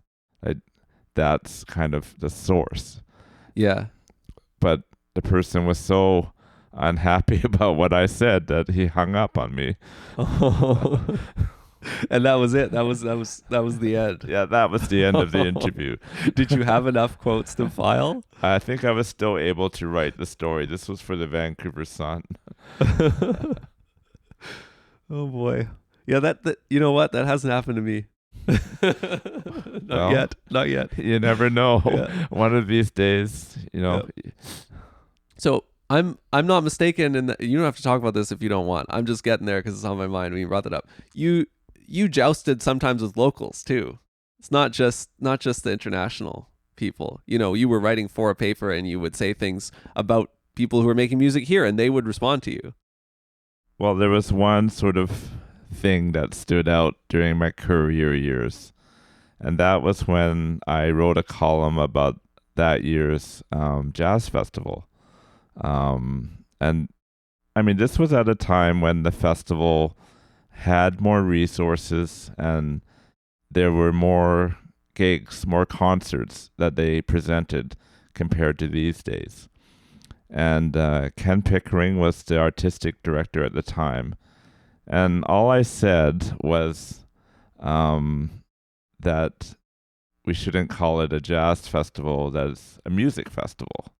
Because there are certainly, there certainly was lots of jazz in the festival, but there was a lot of music that is definitely not jazz.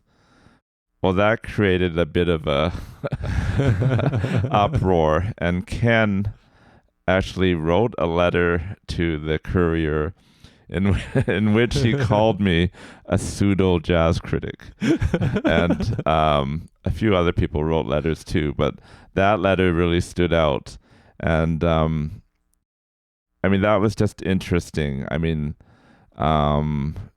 To, I guess, be called out in that way.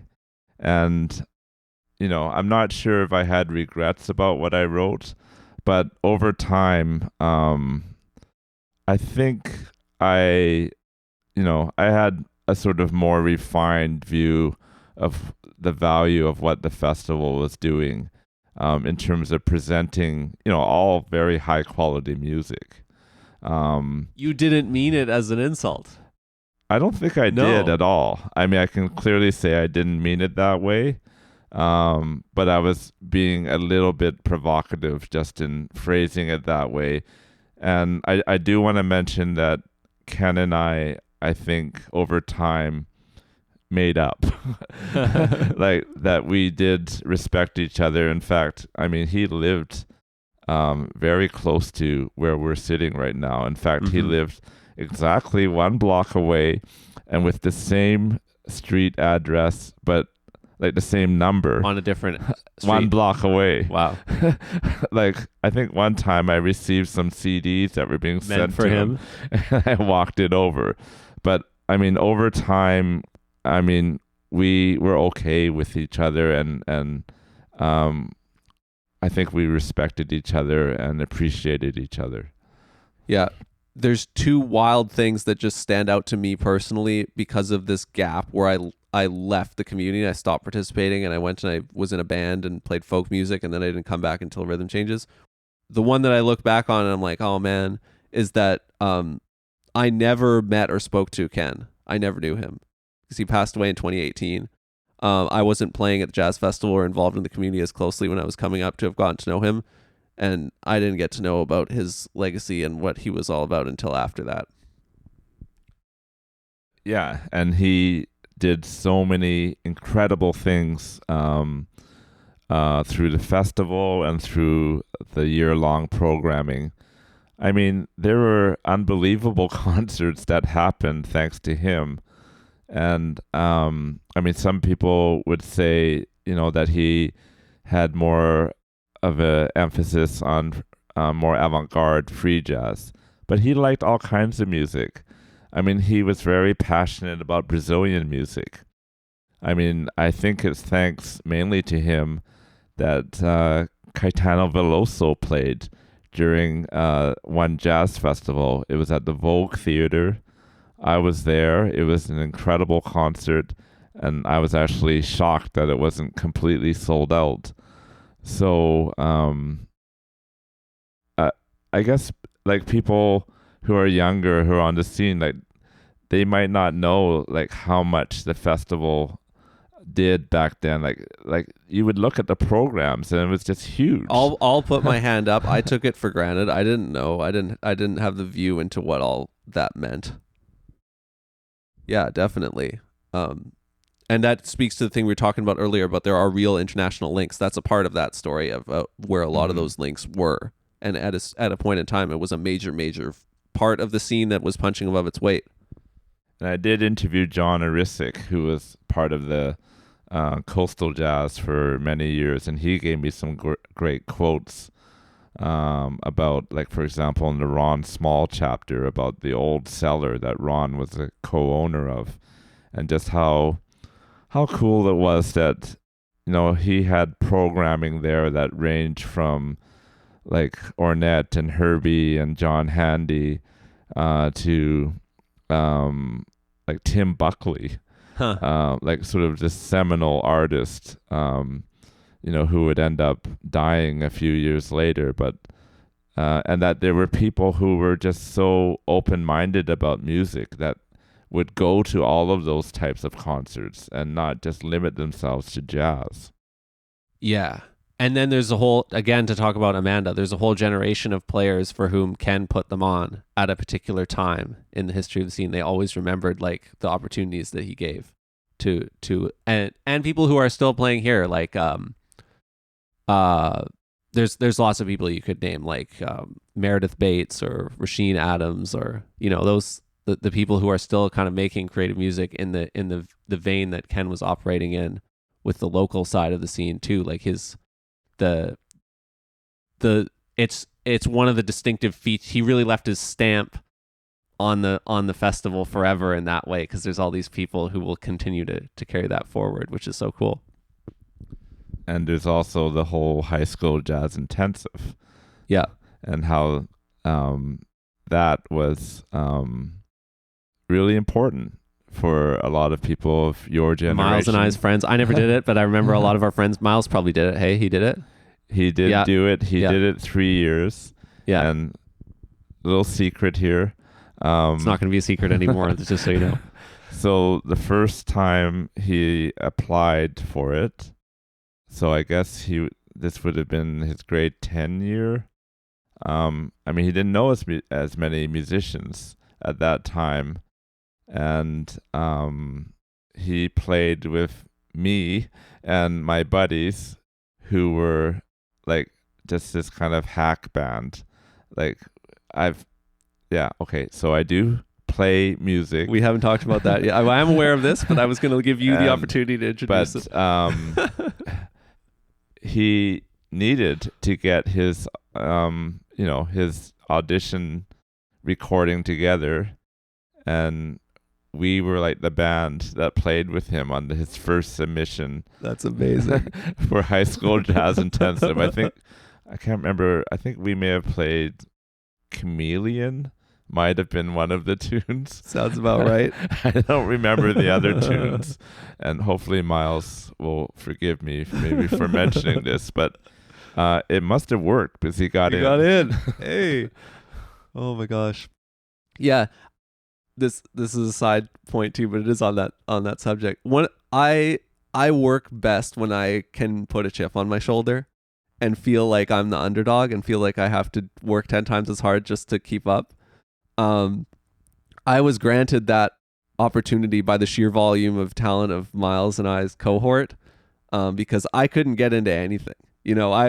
I applied for that thing every year. I never got into it. I applied for all kinds of things that I never got into because so many of our talented friends were out there doing it. And I loved that at the time because then I was like, okay, I'm motivated now because I want to do better.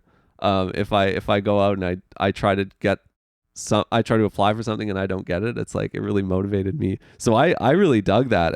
And I still was, because of people like Julie and Jaime and the people who were like the social butterflies in our community, it didn't matter that I didn't get into those things. I still got to meet all those people and hang out with them all the time. So it was great. And that brings us back to John Dahl. Like he was kind of an underdog. Like he wasn't the guy who was getting all the plum gigs. But the guy could really play. Yeah. Oh man. I can't believe this has been like 2 hours. This is so much fun. Are we seriously at 2 hours? We seriously are at 2 hours. If I'm thinking about how we could wrap this and have it not continue on forever, which would be fun but challenging. I mean, I have to admit that even before your book's published, because I've known you through Miles for 10 plus years, that entire time I've been hearing about this book. As with many of the people who attended your book launch and people talk about it, it's been a long time in the making. Is it ever going to come out? It's like, hey, how's your book going? You've been asked 20 million times in your life. The question that I just kind of hated hearing over and over. Yeah, my gosh. I'm not gonna lie. The idea occurs to me. I've written, I don't know how many words at Rhythm Changes, but I've written a lot. My mom has self-published a book. I remember when that happened. I saw that process. Corey is working with through Seller to publish a book about Fraser McPherson that was written by the late Guy McPherson. There are these other books that touch on our community. I have read Mark Miller's books so many times. It occurs to me, what would you want me to know? What would you want to tell me? Would you want to stamp the idea of doing it out of me before it's too late? What would you want to tell somebody like me who thinks abstractly, this is on your chronology, this would be before you were at the Courier and before it really started becoming not an irretrievable, but an irrepressible, before it became an irrepressible idea in your head that you were going to do it. I'm not there yet, but what would you want to tell somebody like me who entertains the idea at this point? There's so much I could say about this. First of all, you mentioned a few names there, and Guy McPherson, a wonderful man. Very sad that we have lost Guy, especially given that his book is about to come out. And I've read the book, and I love the book. I can't wait to read it. Yeah, there's just a style, a way that Guy wrote, that just captures the scene of that time and of his father's essence. So I really, really urge people to buy that book, please, when it comes out in April. And we knew each other for years, but we only became friends, I would say, about a year ago. And I think that like we started to go for coffee, and we just supported each other as writers, as people who were both going through a book process and just all the trials and tribulations. So I really am thankful that I got to know him, and I miss him a lot. And you also mentioned Mark Miller. And I mean, I think I referred to him in the book as the dean of jazz criticism in Canada, and it's so true, because I too just read all his books and just soaked it all up, and I got to know Mark a bit, and he was helpful. He gave me some advice on some things in the book, and he also provided some wonderful photos. He's an excellent photographer. So I'm thankful for Mark. And in fact, I just brought to the post office today a book that will be making its way to Mark. Very cool. But back to self-publishing. So it is a jungle. It is tough. In my opinion, it's 100 times harder than making an album. Yeah. So just so people know, I did try to get a publisher. I did pitch a number of publishers, and I received rejection letters. I was told that it's very tough with music books, that I guess it's seen as a niche market. So there were no bites. And if I wanted to publish this, I had to self-publish. Now, I did work with a company, Friesen Press, that helped me self-publish. And that's what they do. They work with self-publishing authors. And they were excellent in many ways. Like, they did a lot to help me get this thing published. But people should know that it's an investment. It's not a cheap thing, and it's not easy. You have to take on a lot yourself. But in the end, it's so fulfilling. And then it makes an impact on people. Excuse me. I mean, the other day in Facebook, I was really quite surprised to see this one paragraph I wrote, which is actually the very first paragraph in the whole book. I mean, first one in terms of not the opening chronology or anything like that, but the first chapter on John Daw, first paragraph, where I talk about who I considered the great trumpet players in Vancouver. Right. From the 1950s to now. And I just listed them. And Bill Clark posted in Facebook how honored he was to be included, to be part of that. And that was just so amazing to me. Like, that he felt that way, that something I wrote affected him in that way.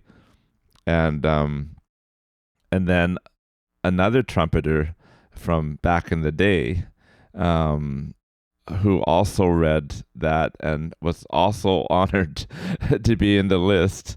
So you can't, I mean, I couldn't predict that something I wrote, just one paragraph, could impact people like that. So it has been fulfilling in those types of ways. And is it all worth it? Would I do it again? I don't know. At your book launch, you said maybe. Maybe.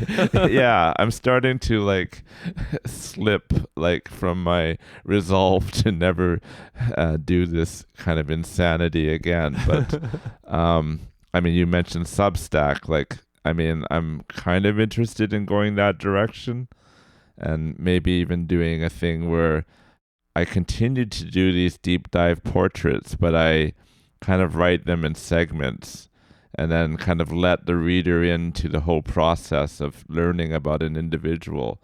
I don't know whether I could attract an audience or even a paying audience for that, but it's something that I could explore, because the whole publishing an actual book thing, it's still very valued. People like to get a book, but economically it's just so challenging. Yeah. And this is me editorializing. This is my words as the host, not Chris's. But I believe that everything Chris just said about publishing a book applies to making an album. And I think that there are options that musicians should consider regarding that, because of how challenging that can be and because of the economics of it, et cetera, et cetera, et cetera. But that is certainly a topic for another day. Man, it's so special that this is here, that it was out there at Jazz the Vault and so many people got in their hands, including me, that weekend. I hope you have an amazing rest of your book tour here. I hope people continue picking up this book and adding it as a vital piece of what it means to be a Vancouver jazz person. And I'm just grateful for everything you're doing. And what I do, I couldn't do without you. So thank you, man. Well, thank you so much, Will. And I appreciate you for all that you're doing, and just our whole connection over the years and how that's grown. And it means a lot to be able to do this and to have a conversation that is not just on one thing. Like, it's not just about the book, but it's about something much bigger than that, and the scene and how we all relate to each other and where we've gone and where we're going. So I really appreciate this opportunity to have this chat, and hopefully the people out there are still with us given how long this has gone. But thanks a lot, Will. Thank you.